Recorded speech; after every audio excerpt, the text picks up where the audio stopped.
hello to everyone. Thank you so much for joining us for this month's Detect to Protect webinar. We are happy to have our partner guest with us today from NetQuest. So I'll introduce myself. My name is Kim Schofield. I'm from Stamus Networks. I'll be moderating the webinar today and managing any questions at the conclusion of the session. Our speakers today are going to be Phil Owens. He's our VP of Customer Solutions. We also, from NetQuest, we have Stephen Shalita. He is the VP of Market Strategy and Business Development. And we also have Mark Durrett, who is our Chief Marketing Officer. So just a few housekeeping notes. The webinar is being recorded, and we will send out an email early next week with a link to the recording, as well as to a copy of the slides and links to any reference material that we'll share at the end of the session. And finally, if you have any questions, please wait till the end, or you can type them into the chat or the Q&A section in your Zoom console. So with that, I'm going to go ahead and hand things over to Mark. All right. Well, thank you, Kim. Really appreciate that. So I'm just going to set things up for us today and help us understand and acknowledge the importance of network monitoring. And the bottom line is, so if you're wondering why is it important to monitor the network, the bottom line is it provides the most visibility of what's going on in the organization, and it can uncover threats and unauthorized activity that are lurking there. And so the cool thing about network is it really holds the ground truth for an organization's security posture. Even as more organizations shift their workloads to the cloud and encrypted transmission and remote workforce, most threat actors can be observed because they generate communications over the network. And so, the network monitoring, security monitoring can look at cloud and on-prem workflows, provides a completely impartial view of all host communications, and it can observe host activity in environments where it's really difficult to install endpoint agents, for example. So in operational technology environments with places where there are heavy IoT deployments, bring your own device environments, and then communications among network devices, for example, that are, things like routers and firewalls are now sometimes a beachhead that are being exploited by threat actors today. We're seeing a lot of evidence that is starting to happen. So vulnerabilities in a firewall, vulnerabilities in a switch or a router are being exploited. Malware is being installed. Nobody's installing an endpoint detection and response system agent on those platforms today. And so communications among those devices can be observed, of course, by monitoring the network. And of course, no agents are required. It doesn't affect performance of hosts, and it can really deliver an early warning sign. So the types of attack vectors or signals that can be monitored and uncovered using network security monitoring, network-based threat detection include intrusions, somebody dropping malware into a system in the network. Command and control communications can be observed on the network. Lateral movement among hosts within the network, so not north-south, but rather east-west communication. And then data exfiltration. Another really unsung benefit of network-based threat detection and response systems are that it can also provide information about the general health of a network and general sort of hygiene things that can impact security, such as unauthorized access to systems in the network, the deployment and existence of shadow IT, or systems that have been deployed without sort of permission, violations of policies, simple policies. And then really from the network, you can actually monitor communications that uncover and identify vulnerabilities in systems. And so really critical that, that you monitor the network in order to have a complete security program. Now, you can monitor the network at various sort of choke points in network traffic, but the more monitoring points you have, the greater visibility you're going to have into what's happening on the network. So I mentioned north-south traffic. That's really important. So what's coming into the network and going out, say, from the internet, that's a really important point. And that's the most common position for network detection and response. But if you're not monitoring east-west traffic, you're really missing out, because cyber attackers nearly always use lateral movement to expand their footprint within an organization. And if you're not monitoring that, you're not detecting that lateral movement. So you really want to establish as many monitoring points in your network as possible. And sometimes that can be challenging with a network-based threat detection and response system. The number of points and the data rates associated with all of those traffic flows can sometimes make it impractical to do this. Now, what I'm going to do is hand it over to Stephen, who's going to explain the capabilities of their system in a way that helps optimize the traffic that can be presented to network threat detection-based solutions. So, Stephen? Thank you very much, Mark. Absolutely, the network is a very critical aspect of understanding what's going on within the network environment. You know, there's plenty of studies out there of different risks and attack history and threat vectors, and the network continues to represent the #1 path for malware and risk and infiltration and exfiltration of the data set. Some say as much as 98% of all attacks are observable from a network perspective. And the challenge with that is being able, as Mark is talking about, get visibility and understand what's crossing the network environment. And there's a couple of key aspects of that challenge. #1 is the growth in traffic. And as Mark talked about, when you think about getting north-south, some of that is limited by how much bandwidth you have outside of the network environment, right? What you can get from a WAN perspective, and that tends to be very expensive and tends to be very concentrated from a network perspective. But as you look at traffic moving within the network environment, as Mark identified as east-west traffic, server to server, the different enablers, all the different components within your stack that make up applications and services that you're delivering to your users, all of that requires the network to communicate, and that bandwidth is exploding and growing. It's being driven by both the increase in speed of links, the proliferation of 25 gig and 100 gigabit connections into servers, the proliferation of going beyond 100 gigabit within that data center environment is driving a significant amount of agility and the ability for the network to work very, very well and move traffic very effectively. But it also adds to the challenge of being able to achieve visibility into all of that traffic and activity. Second challenge beyond the bandwidth growth is that as much as 80%, if not more, of network traffic today is encrypted, which makes it very, very difficult to observe.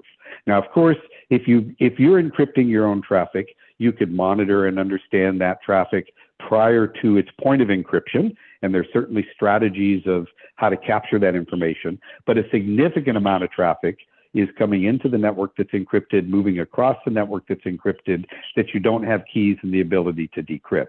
In fact, much research has shown that attackers are taking advantage of encryption, and malware and other things are being delivered within that encrypted traffic.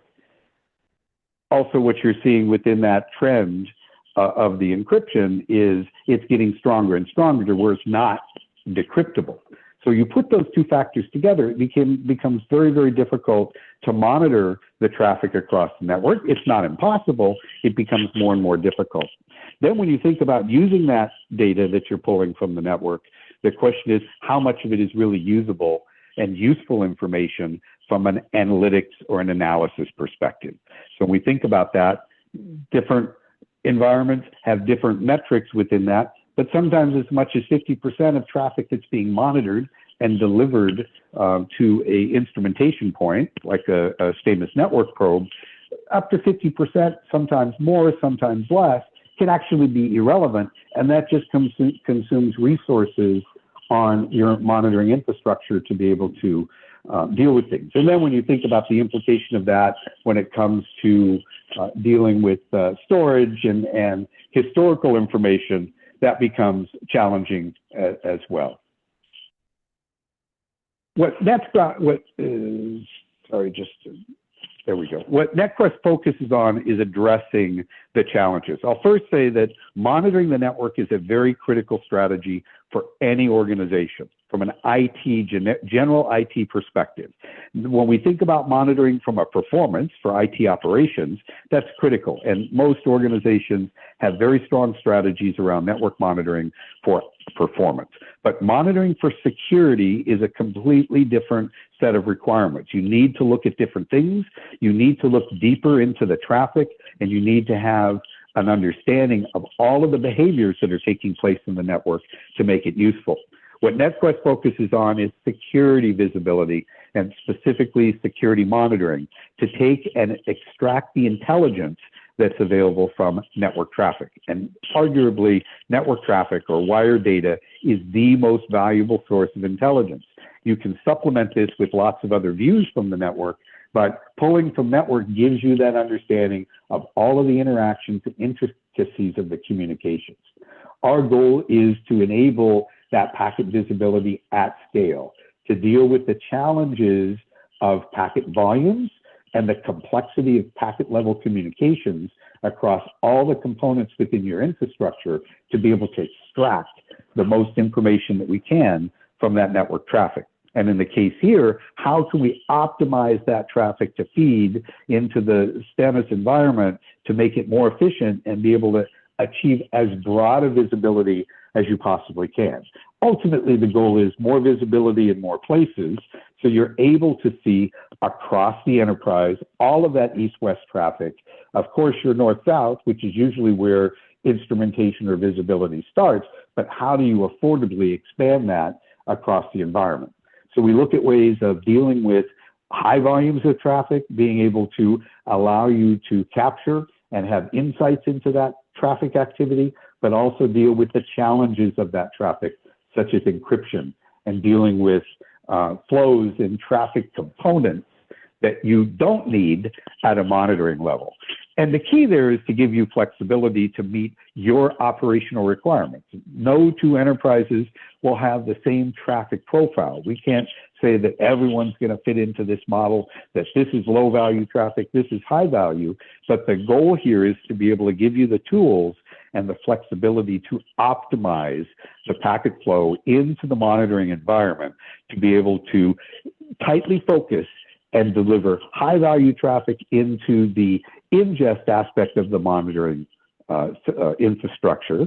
So you're able to receive the most relevant and important traffic flows and be able to offload or delete or ignore the low value traffic that isn't relevant to you, and be able to make those changes at really network speed. So as things change, as you leverage threat intelligence and identify other risk points or origination points that have high risk behavior that you want to now monitor that you weren't monitoring before, the ability is to be able to adjust that so you can tune and actually really focus what's being delivered into the Stamus network probe from a monitoring perspective.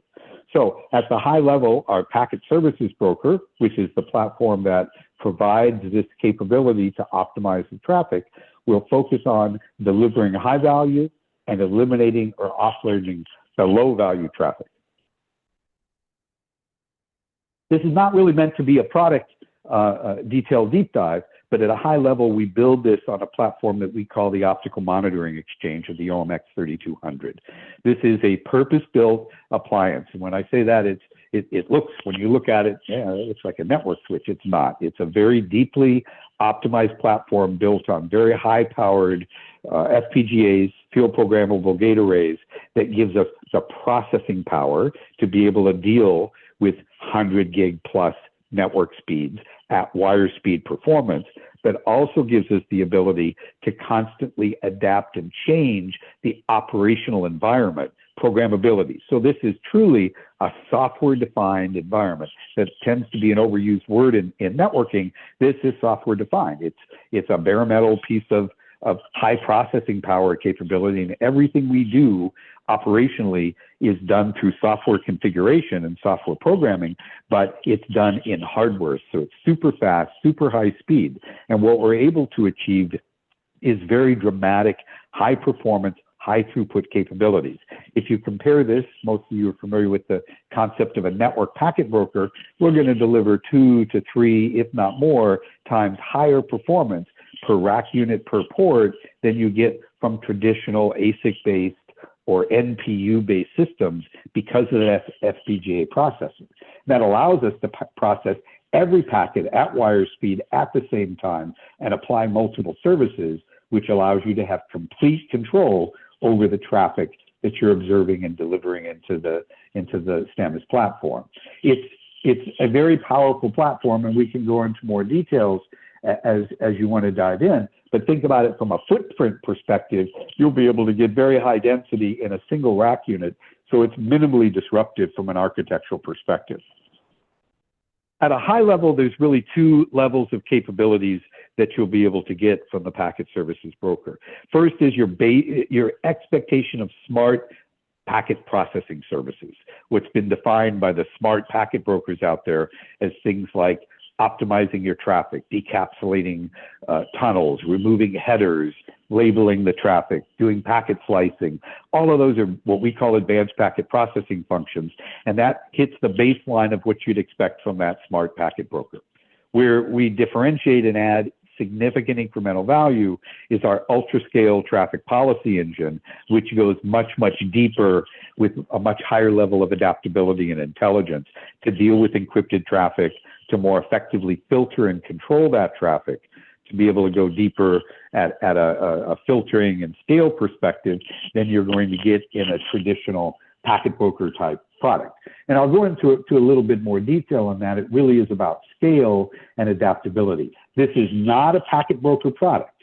This is not about taking and emulating what a packet broker does with lots of ports in and changing the different connections to different environments. It's all about optimization and improving the traffic that we're delivering upstream. There are pieces it can do in the sense of taking multiple visibility points, and I'll talk about that in the reference architecture, but this is really about optimization environments.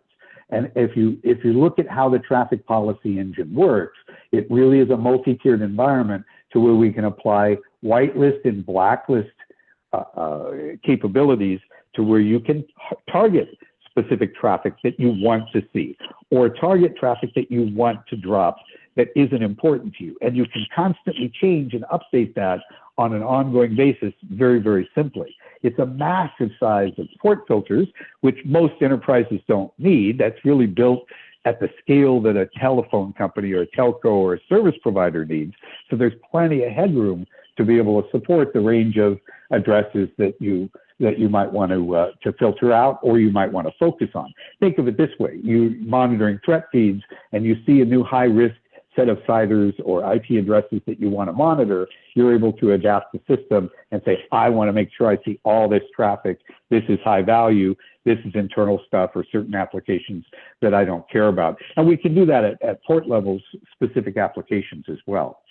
Then the key is the traffic optimization, the encrypted traffic, being able to identify encrypted traffic that's coming in and effectively reduce the impact of that traffic. So if 80% of your traffic is encrypted, what we'll do is we'll optimize that, take the handshakes and the clear information, deliver that into the Stamus probe environment, the completion, and we'll take and offload all the payloads, which can be massive amount of traffic. You got to think about the implication of this both in raw traffic itself and the processing upstream. We can also apply the same for streaming traffic activity, streaming video if you happen to have a high volume of that, any other kind of streaming services, voice over IP, specific applications. So what we're essentially doing is intelligently monitoring, observing through deep packet inspection and machine learning all that traffic as it's crossing the wire, making critical decisions and passing the traffic that you most want to see within the monitored environment.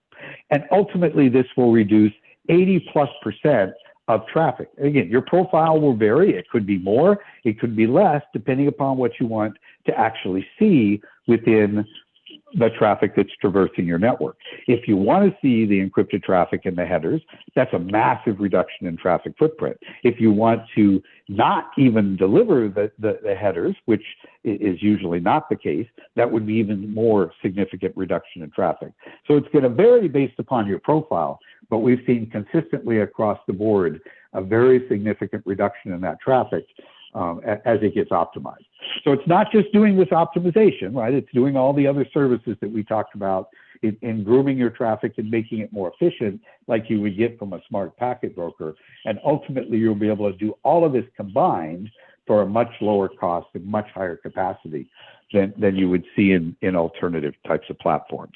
It's really optimized and focused specifically for security. It's usable in other areas, and I'll talk about that in a moment. So the goal here is to help you acquire traffic. And if you think about how this optimization works, we're taking and optimizing all of the traffic, we're filtering and controlling that, and then we're delivering it into the Stamus environment. You can use this technology to really improve the overall capacity, performance, and scale of the Stamus probe. So again, the goal, more visibility in more places in a more efficient way. So you can take and combine full duplex links, the TX and the RX side, into a single probe, as opposed to requiring multiple probes. And certainly there'll be some asymmetric aspects to that traffic flow, and so we'll help really optimize that so you get the most out of that Stamus probe. You can use multiple probes to pick up much larger amounts of traffic, and we'll intelligently be able to deliver that to the different probe infrastructure, the Stamus network probe infrastructure, so you're able to maintain the integrity of the flow and deliver that. So it really is all about optimization of what we can deliver. And we've talked about a lot of the key things. Remove unwanted traffic, see all the flows, but reduce the size. That's going to increase the capacity of the probe, but very importantly, it's going to reduce the processing burden and the packet aspect of things. And if you're doing conditional captures, it'll help you extend the storage space as well as the retention time of those packet captures when you're doing it. So let's look at what the architecture looks like at a high level. So we start with, of course, the Stamus platform and the Stamus security platform and all of the capabilities that you have from a probe perspective. And any probe that's going to feed into this environment would be able to receive traffic. We've got the monitored network. The goal that we have there is to get more visibility across that network environment. So we want to be able to see the traditional north-south and things that are entering and leaving the enterprise environment. But we now want to pick up the north-south, or sorry, the east-west and the intra-server and application components that are happening across the network. So we take those multiple visibility points and we deliver that up into the packet services broker, which is going to provide all the services that we've talked about. We can combine for a full duplex link both sides of the traffic. We can take multiple monitoring points and efficiently feed that traffic into specific Stamus probes and deliver that traffic that's been optimized. If we have a large environment and we want to do a massive number of east-west traffic points, or you have an existing packet broker infrastructure that's in place, we can use that packet broker technology as a way to collect and aggregate and concentrate that traffic into the packet services broker. For example, it's much more efficient if I need to monitor 30, 25 gig links in the server farm to use that type of technology than to try to put it all into a packet services broker. But we can build and construct that architecture to meet your operational requirements with flexibility. The goal is that the packet services broker becomes the brokering point of delivering that traffic into the Stamus environment, and it becomes responsible for optimizing the traffic that's going to be received by the probe to improve the overall performance. If you have existing packet broker deployments, even smart packet brokers that are doing traffic optimizations of some kind, this also can provide a way to expand and grow that, because it'll interoperate with that and offload the smart services and give you, as I say, significantly more performance and scale. So you don't need to replace what you have. In fact, we can probably make it operate better, faster, and at a much significantly lower cost from a performance perspective. You'll get 4 times the amount of capacity in one packet services broker versus a typical smart packet broker module in a very large chassis environment. So flexibility is there operationally to be able to support any kind of architectural model that you have. And we certainly can talk in more detail on that. And the thing to emphasize here is this platform, while we're talking here and focusing on the value we provide into the Stamus environment, is usable for all of your other operational tools, including what might be done in performance monitoring. So it becomes one optimization point that can scale across your entire infrastructure and tool set to be able to optimize that traffic more efficiently. That's just going to speed the return on investment, give you much faster time to value within the environment, but it also simplifies things operationally and from a deployment perspective. But the key is the leverage here can go well across your entire tool stack for security and performance environments. So when you look at the capabilities that the Stamus Networks platform combined with NetQuest from an optimization perspective, we really enable you to monitor massive volumes of network traffic more efficiently. We allow you to focus on the traffic types that you want and need to monitor and deliver that to the Stamus Network probe to be able to improve the overall efficiency and performance of that upstream analytics capability without compromising the integrity and the reliability of the traffic that you're looking at. You want to maintain fidelity, but you want to optimize to be able to do more and achieve more visibility in more places. An excellent way of dealing with the growth of encryption and streaming types of traffic without having to deal with decryption. And most of that traffic increasingly is becoming undecryptable anyway, and giving you that visibility. You can combine multiple monitoring points as we add east, west, and other parts of the network together to scale that visibility. Ultimately, the goal here is to reduce the cost of instrumentation, to enable broader network coverage and getting that critical east-west visibility so you can see the things as they're emerging. And ultimately, you can apply this to deal with compliance requirements. If you need to obfuscate certain types of traffic, slice certain types of traffic that you cannot receive or store payloads, you can leverage this to basically intelligently truncate and manage your flows to meet any kind of regulatory or compliance requirements or incremental security requirements that you have within your environment. So with that, we'll cover any questions towards the end, I believe. I'll turn it over to Phil Owens. Thanks, Stephen. That's awesome. And I will move forward here from a Stamus Networks perspective, right? One of the things that I want to point out is that the security experts at highly targeted enterprises are frustrated, right? So you see that here in the title. But what the experts need, they need control, and what that means is they need to not have closed systems, right? From a network detection and response perspective, and systems that rely purely on algorithms and intelligence that only the vendor can see, right? The actual analyst doesn't get a chance to view that data.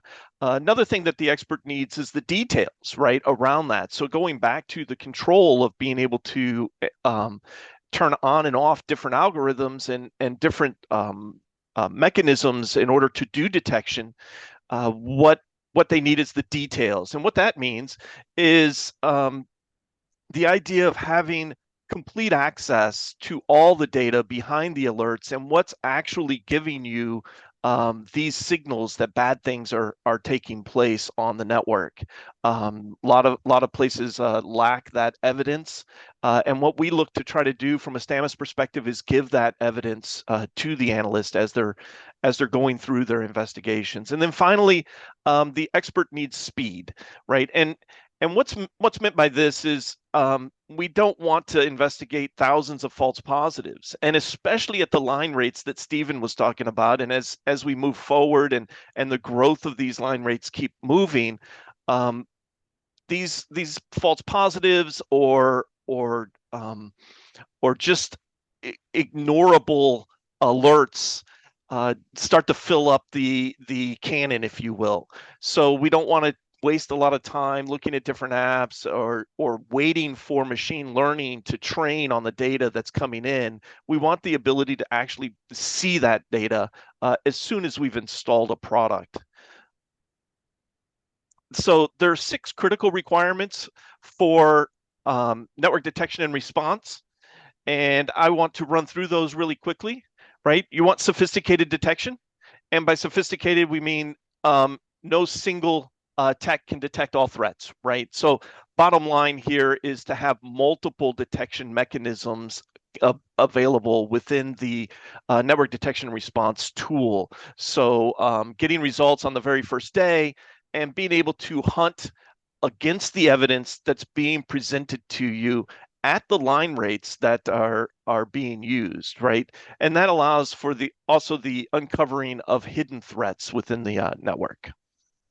The next, we need transparent and explainable results with that evidence. So the total view of the attack and impacted assets.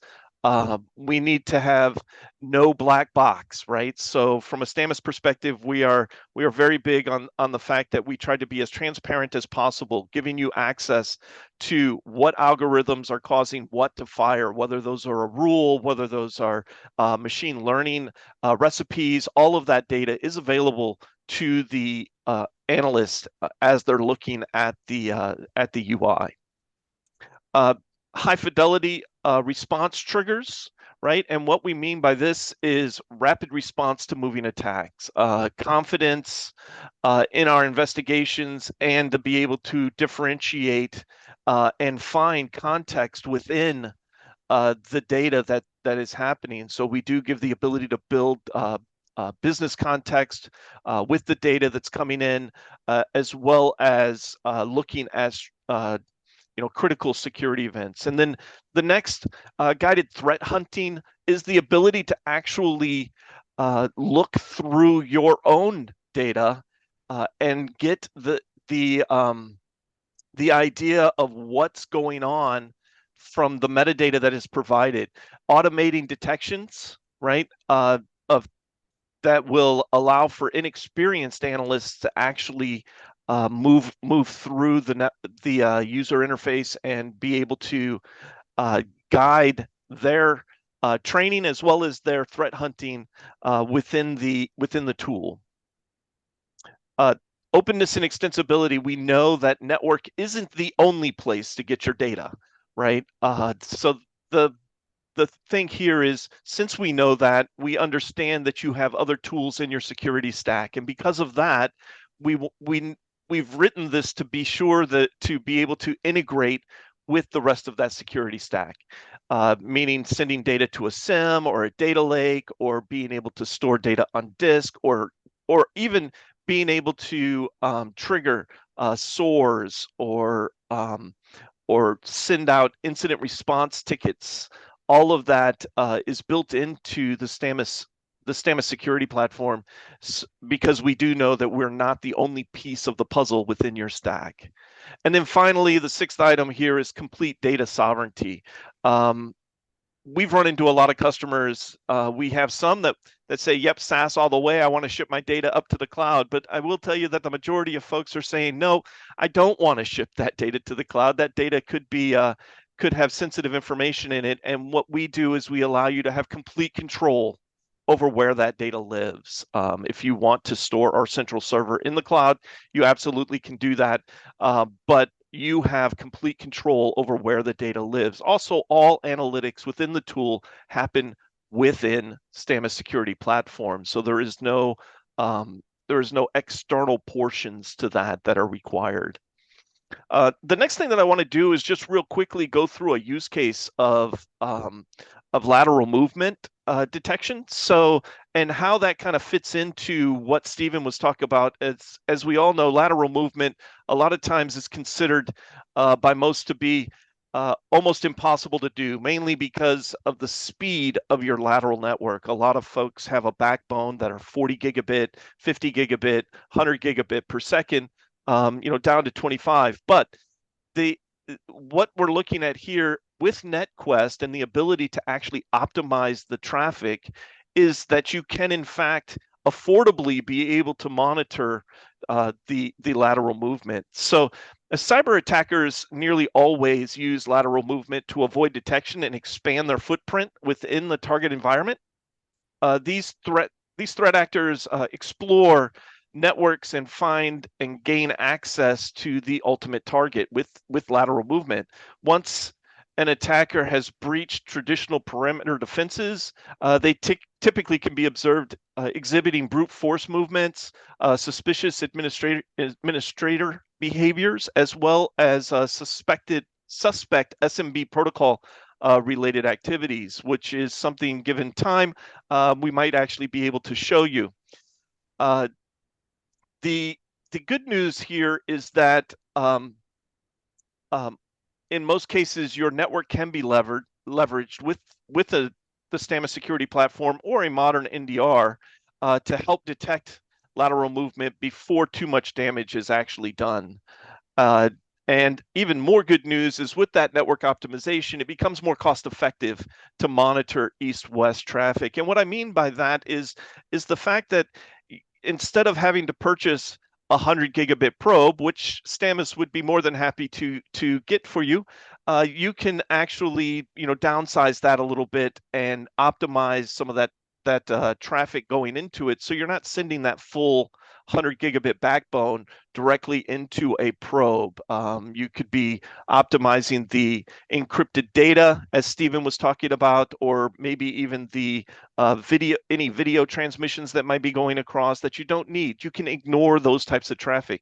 I think, as he mentioned, 50% of the traffic is conceivably ignorable from that perspective, even though we do get full fidelity of the data with regards to handshakes on all of the different sessions that might be happening, including those TLS sessions. So from a deployment perspective, you've already seen what's being shown on the screen now. So this is very much what Stephen had mentioned in that optimized traffic flow coming out of their packet services broker and then into the Stamus Networks probes.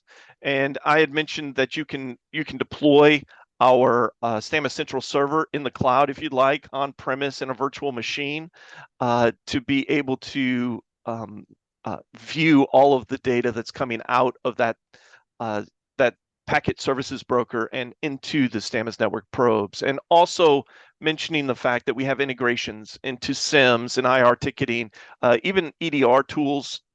We have integration in there as well. So going down that, continuing that path down the lateral movement use case, once an attacker controls a computer and they start internal reconnaissance, right, to find vulnerable and high value computers and servers, good attackers will actually commonly use tools for that reconnaissance that do not alert or get blocked by endpoint protection services. After the reconnaissance, the attacker will try to move to those high value computers and servers. Good attackers then they'll they'll use built-in tools to try to keep the noise from an EDR or an NDR low. With properly placed probes and sensors, you can get visibility into all of that. And if they're using tools and moving around and gaining access to, IoT or maybe infiltrating an OT environment, you won't be able to have EDR deployed on those things. And if they're able to get a foothold there, then you're blind unless you have network visibility. So the NDR doesn't require an agent, therefore it's completely available for every device on the network once they've gained access. So key indicators to look for, in this case, maybe in a Windows environment or in any environment, are processes getting created remotely in critical infrastructure, never before seen executables being transferred over SMB protocol, processes being stopped remotely from an admin's machine, as well as remote creation of network shares or scheduled tasks, or even printer drivers being installed that you weren't expecting. And all of this being done remotely across the network. So basically the use case here is someone in accounting gets popped through a phishing email, and the attacker uses his host machine as a beachhead to explore the network assets. As the attacker is searching for a local domain controller so that they can get more access, they're using SMB and RPC and DCE RPC in order to move laterally across the network. So real quickly, I believe we have time for about a 5-minute demo. I can take control here and share my screen. So if you can stop sharing, Mark, I will take control and do a quick demonstration. That is this one. Pardon the delay.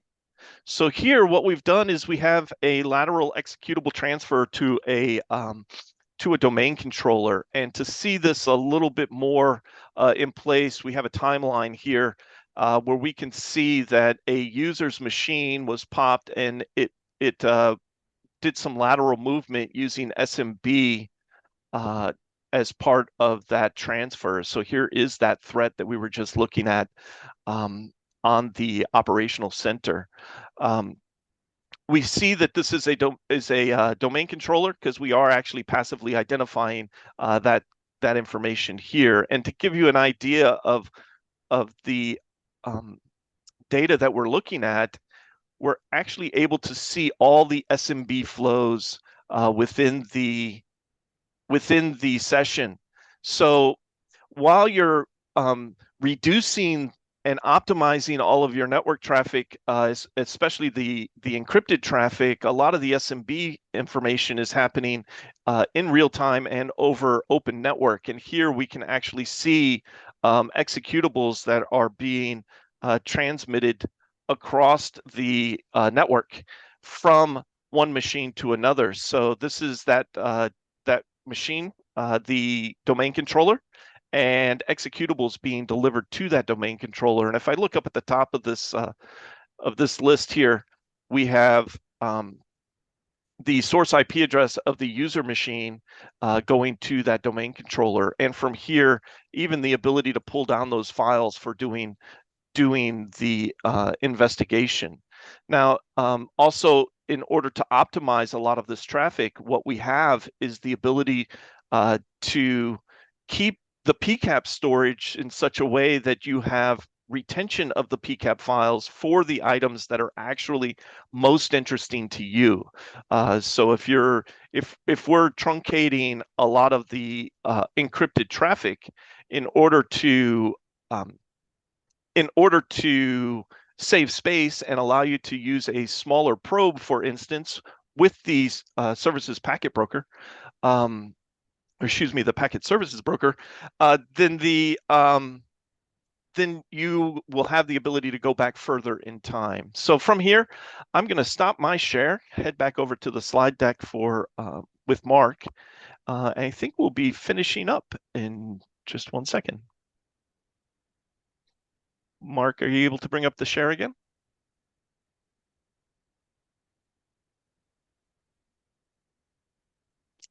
Cool. So a little bit more about the Stamus security platform, flexible network probe and central deployments. So just to dive in a little bit here is the fact that we are able to deploy our probes in a corporate headquarters or branch offices, and also within a private cloud. We're also able to deploy it in a public cloud. And as you can see, even in OT and IoT type of environments where that can be deployed. So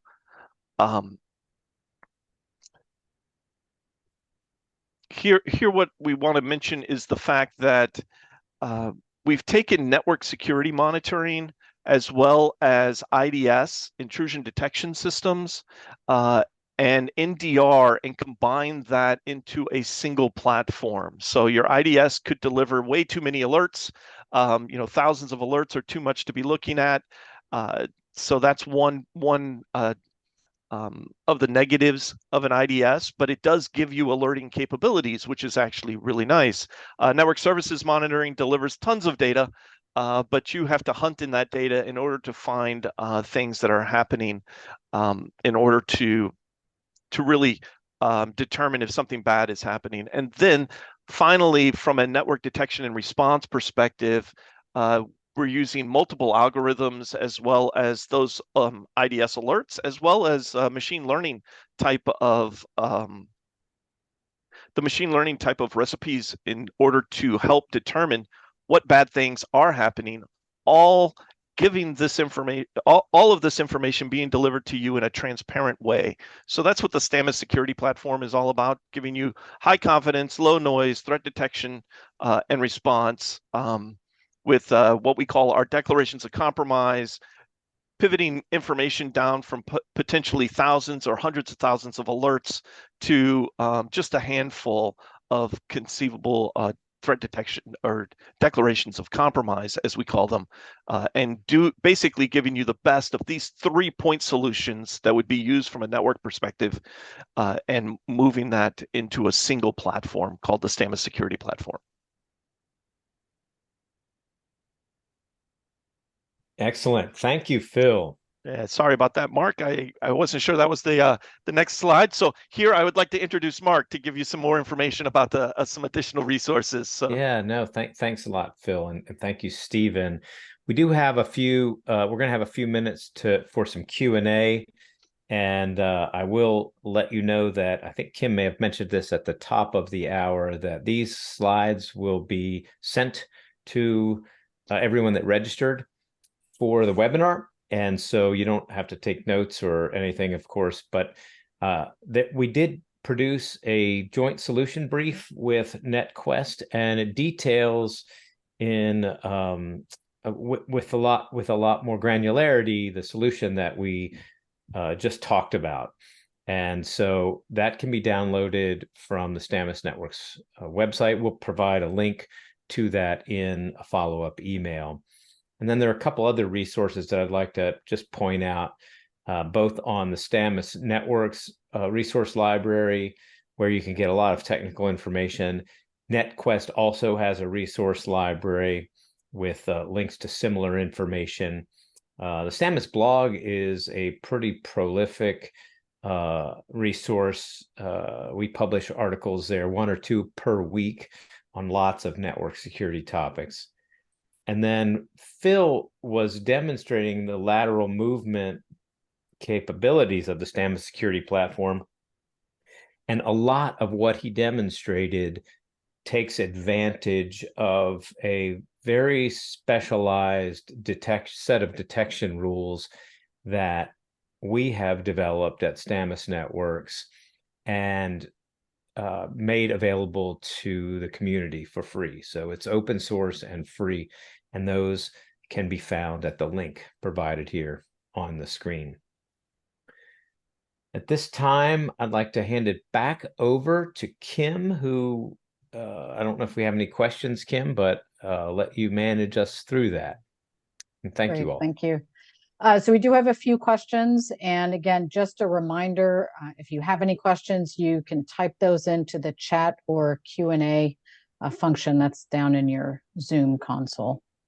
All right, so we'll give folks a couple of minutes. Let me get over to the other questions. Okay, so question number one had to do with, we talked a lot about being at scale.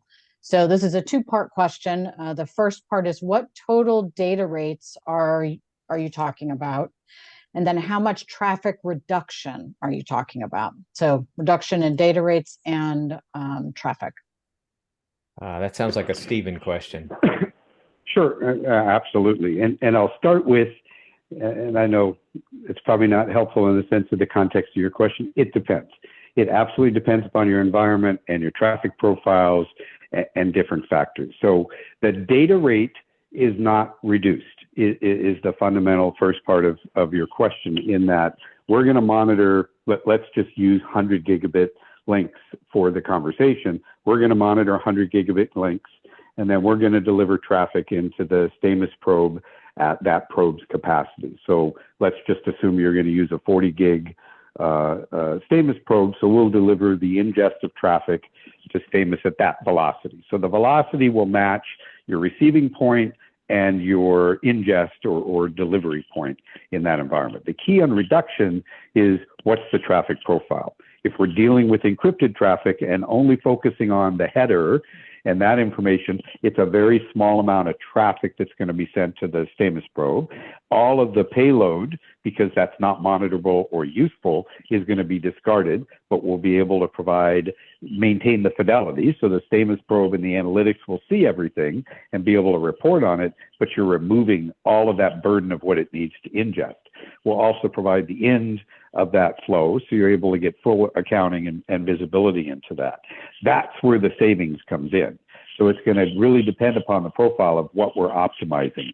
If we're filtering out certain types of traffic, IP addresses, traffic types, streaming video, we see 80% plus as being realistic. But if you have virtually no encrypted traffic in your environment, we may be optimizing in other areas. So it's a very simple process to kind of assess what that savings is going to be, but it's dramatic across fundamentally virtually every use case, the kind of savings. So that's really the ultimate, is improving the traffic that's delivered to the probe. And what that interprets, and Phil can go into more detail on how that manifests itself in the Stamus probe, but it's churning.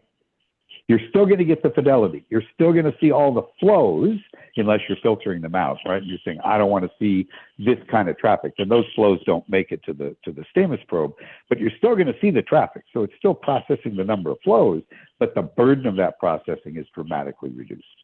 Yeah, I mean, just to add to that, right, instead of having to have a 40 gigabit probe, you might need a 10 gigabit probe, because you're taking, more than 50% of the traffic out, the packet traffic out of that ingest speed, if you will, but still contributing or getting all of the fidelity that we would get normally. We're still generating all of the metadata that we would normally generate, even though we're stripping out some of that encrypted traffic, for instance, or maybe some of the as was mentioned, some of the flows like video streaming traffic or voice over IP mentioned earlier in the presentation. So just really being able to maximize the benefit of the probes that you do have, and still getting all of the fidelity, even though you're not having to process every single packet, especially those ones that really have no intrinsic value in them to begin with. Right, and there's just to add to that, right? There's a mix here. Flows are very important, and Phil and I have talked about this. You want to see the flows, but some flows you may not care about. You don't want the integrity of losing the flow visibility is a big factor here. And so you don't lose that visibility. What you're doing is removing stuff and components of that flow that aren't relevant to you. But there are certain flows you may not want to see at all, and that can dramatically increase the overall processing performance. So it meets, I guess the word is, it can be built and optimized and software defined to meet your particular environments, right? Your workflows and your traffic profile, everyone has a different app stack. You know, what you're doing in the cloud, what you're doing on premise, what you want to do is to be able to optimize across that application stack and what's flowing across your network. And so IP addresses, IP ports, it just is intelligence to control things, and you can change it on the fly.